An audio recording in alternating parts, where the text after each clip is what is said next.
Next candidate চলে আসুন। I am ভেতরে কামিং স্যার। আসুন আসুন, বসুন। Thank you sir. আপনার নাম কি? I am a big name, কিন্তু আমার শর্টকাট নেম ইজ ফেলু। বেশি ইংরাজি বলতে হবে না, ভুলভাল ইংরাজি বলার থেকে আপনি বাংলাতেই বলুন। ওকে স্যার, আপনি যা বলবেন তাই হবে। তো বলুন ফেলুবাবু, আপনি চাকরি করতে চাইছেন কেন? আপনারা চাকরি দিতে চাইছেন, তাই আমি চাকরি করতে চাইছি। এর জ্ঞানের নারী তো দেখছি টনটন করছে। বেশ, বলুন আপনি এখানে কিসে করে এলেন? চরণবাবু ট্যাক্সিতে করে এলাম স্যার।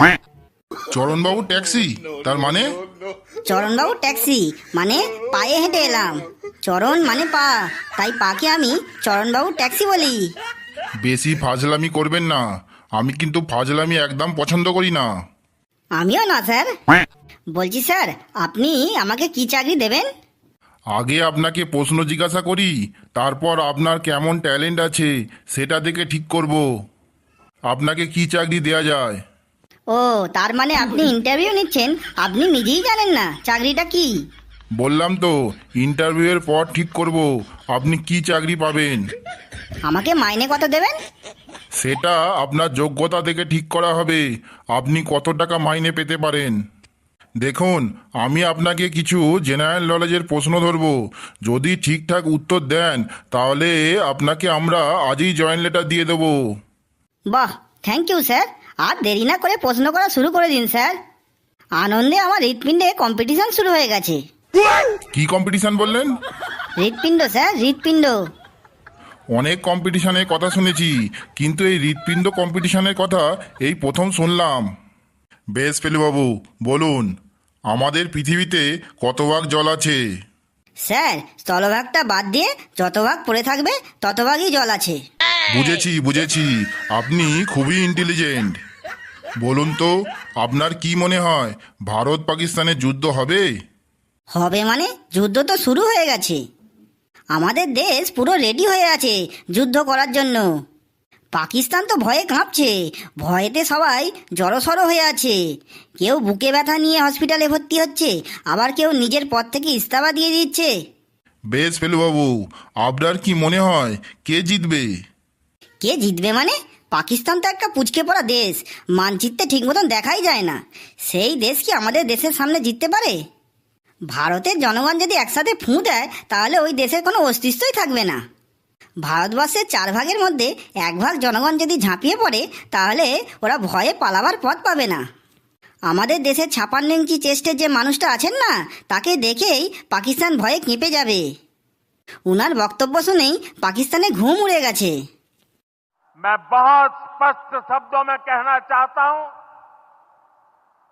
जिन्होंने ये हमला किया है उन आतंकियों को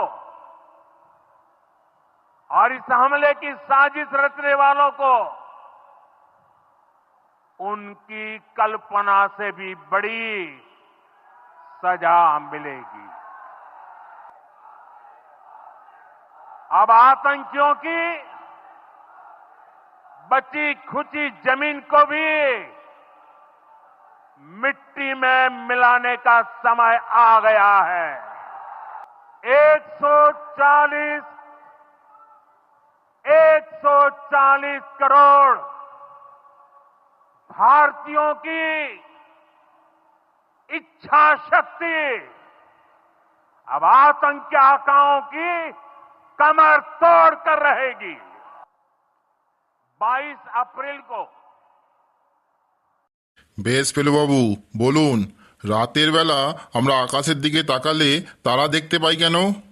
স্যার, রাতের বেলা মিজমিচে কালো থাকলে আমাদের খুব দৃষ্টিকটু লাগে, তো তাই ওপরওয়ালা মিজমিচে কালো আকাশের মধ্যে কিছু লাইট জ্বালিয়ে দেন, যাতে রাতের বেলা আকাশটাকে দেখতে একটু ভালো লাগে। বাহ, আপনার অ্যান্সারের মধ্যে কিন্তু লজিক আছে। সবে তো শুরু, আগে দেখিয়ে কেয়া কেয়া হতা হ্যায়। কিছু বললেন? কই না তো। এবার বলুন তো, বিড়ালে মাছের কাঁটা খায় কেন? স্যার, বিড়াল মাছ কোথায় পাবে বলুন? কেউ তো আর বিড়ালকে মাছ দেয় না, শুধু মাছের কাঁটাগুলিই দেয়। তাই বিড়াল মাছ না পেয়ে মাছের কাঁটাগুলিই খায়। ভেরি ইন্টারেস্টিং লজিক আপনার। এবার বলুন তো এরোপ্লেন আকাশে ওড়ে কেন? স্যার, বর্তমানে রাস্তাঘাটে যা গাড়ি ঘোড়া বেড়ে গেছে, যা ট্রাফিক জ্যাম হচ্ছে, সেই জ্যামে আটকে যাওয়ার ভয়ে এরোপ্লেন আকাশে ওড়ে। তাছাড়া এরোপ্লেন যে স্পিডে চলে, ওই রকম স্পিডে যদি রাস্তায় চলে, তাহলে পুলিশকে ফাইন দিতে দিতেই প্লেনের সব টাকা শেষ হয়ে যাবে। তাই এরোপ্লেন রাস্তা বাদ দিয়ে আকাশে ওড়ে। আকাশে তো আর কেউ চালান কাটতে পারবে না, কেউ ফাইন নিতে পারবে না। ও বাবারে, কি সাংঘাতিক লজিক আপনার! Thank you sir. আপনার চাকরিটা একদম রেডি। স্যার এক্ষুনি, এখনো তো বাকি আছে। স্যার কোন ডিপার্টমেন্টে, কিসের চাকরি স্যার? ফেলুবাবু, আপনাকে রেলের চাকরি দেওয়া হবে। স্যার রেলের চাকরি মানে আমাকে রেল স্টেশনে ডিউটি করতে হবে নাকি ট্রেনের মধ্যে ডিউটি করতে হবে? যদি রেল স্টেশনে ডিউটি করতে হয় তাহলে কিছু বলার নেই, আর যদি ট্রেনের মধ্যে ডিউটি করতে হয় তাহলে কিছু বলার ছিল। আপনাকে ট্রেনের মধ্যেই ডিউটি দেওয়া হবে। বেশ স্যার, আমাকে কি স্টেশনে দাঁড়িয়ে থাকা ট্রেনের মধ্যে ডিউটি দেওয়া হবে নাকি চলন্ত ট্রেনের মধ্যে ডিউটি দেওয়া হবে? যদি স্টেশনে দাঁড়িয়ে থাকা ট্রেনের মধ্যে ডিউটি দেওয়া হয় তাহলে কিছু বলার নেই, যদি চলন্ত ট্রেনের মধ্যে ডিউটি দেওয়া হয় তাহলে কিছু বলার ছিল। আপনাকে চলন্ত ট্রেনের মধ্যে ডিউটি দেওয়া হবে। মাল ট্রেনে ডিউটি দেওয়া হবে নাকি প্যাসেঞ্জার ট্রেনে ডিউটি দেওয়া হবে? যদি মাল ট্রেনে ডিউটি দেওয়া হয় তাহলে কিছু বলার নেই, কিন্তু যদি প্যাসেঞ্জার ট্রেনে ডিউটি দিলে কিছু বলার আছে।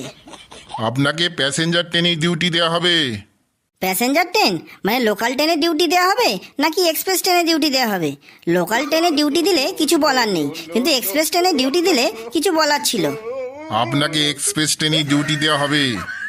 বেশ, ট্রেনেতে আমাকে টিকিট চেকিংয়ের ডিউটি দেওয়া হবে নাকি ড্রাইভারের ডিউটি দেওয়া হবে? টিকিট চেকিংয়ের ডিউটি হলে কিছু বলার নেই, কিন্তু ড্রাইভারের ডিউটি হলে কিছু বলার ছিল। ড্রাইভারের ডিউটিতেই দেওয়া হবে।